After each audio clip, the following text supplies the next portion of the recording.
अस्सलाम वालेकुम। अभी हम जो है वो चैप्टर जो हमारा चल रहा है थर्मोकेमिस्ट्री का, उसमें हमने जो है वो देखना है जी, बाकी टॉपिक्स को डिस्कस करना है। अच्छा, इसमें मैनी ऑफ द एक्सपेरिमेंट्स हम यहाँ से पढ़े हैं। Many of the experiments that we conduct in chemistry, let me zoom in first. So what I was saying, many of the experiments that we conduct in chemistry laboratory occur in open container under constant pressure conditions. Work under the condition is called under those conditions called pressure volume work. अब हमने ज़रा science से ही deal करना है। अगर आपके पास container है और उसकी कंटेनर में गैस एक्सपैंड हो रही है तो हम ये समझेंगे कि जो वॉल्यूम है वो देखो इंक्रीज हो रहा है, क्योंकि आपके पास जो है वो एक्सपेंशन हो रही है तो वॉल्यूम तो पॉजिटिव आ जाएगा और वर्क जो है वो नेगेटिव कंसिडर किया जाएगा। वर्क जो है वो हमारे पास क्या होगा कि उसको हम नेगेटिव मिलेंगे। फिर अगर आपके पास जो गैस कॉन्ट्रैक्ट कर रही है तो फिर जो है वो डेल्टा वी ऑब्वियसली नेगेटिव है और वर्क जो है वो उसको हम पॉजिटिव कंसिडर करते हैं। ये कुछ कन्वेंशन हैं, आपने इसको एज इट इज़ याद रखना है। अच्छा, उसके बाद जो है वो हमारे पास एक अगली चीज़ आती है विच इज़ टेम्परेचर। देखो हम जो है वो टेम्परेचर को मैंने बेसिक्स ऑफ केमिस्ट्री में भी अगर आपको याद हो, अगर आपने वो लेक्चर लिया हो तो उसमें भी मैंने आपको टेम्परेचर के रिलेटेड जो है वो बात बताई थी कि it is actually related to the average kinetic energy of the particles of a substance. और टेम्परेचर के बेसिकली 3 यूनिट्स होते हैं। स्टैंडर्ड जो है वो केल्विन होता है, सेल्सियस होता है, इसके अलावा स्टैंडर्ड केल्विन है और बाकी सेल्सियस, फ़ारेनहाइट और केल्विन भी, और केल्विन तो है ही स्टैंडर्ड। तो ये 3 यूनिट्स होते हैं और कुछ हमें जो है वो फार्मूलाज आने चाहिए कि हम सेल्सियस को फ़ारेनहाइट में कन्वर्ट कर सकें और ऑपोजिट ना। अब लाइक फॉर एग्जांपल हमें जो है वो लाइक फॉर एग्जांपल मैं पहली बात करती हूँ, ठीक है। पहली में अगर मैंने फॉर एग्जांपल सेल्सियस में फ़ारेनहाइट हमें टेम्परेचर गिवन है and I have to convert that temperature into the Celsius, तो मैं जो हूँ वो ये वाला फार्मूला यूज़ करूँगी।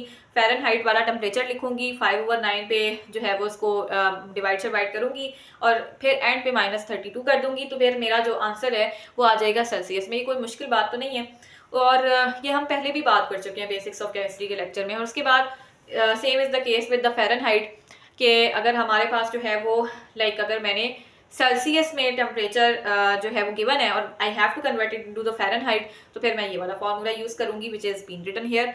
And if I have been given the temperature in Celsius and I have to calculate in Kelvin, so I simply add 273 to that Celsius value and finally I will be able to achieve our temperature in the unit Kelvin, which is our standard temperature. And mostly in calculations there is a need of converting the temperature to its standard unit, which is Kelvin.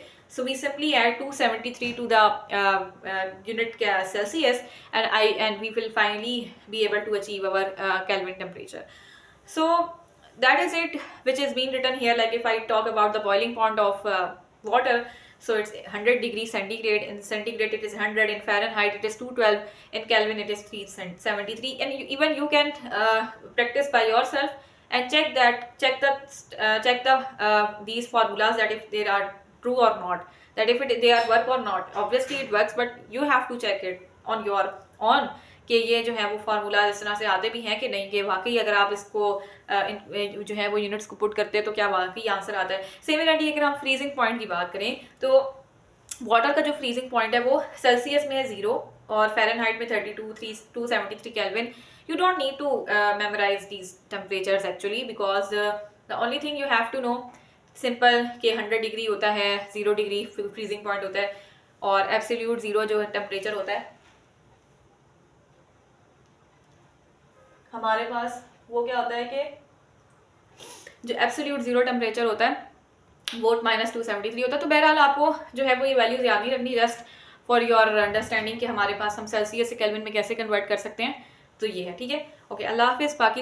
बाकी जो topics है इसके chapter के वो हम next lecture पे cover करते हैं। अल्लाह हाफिज़।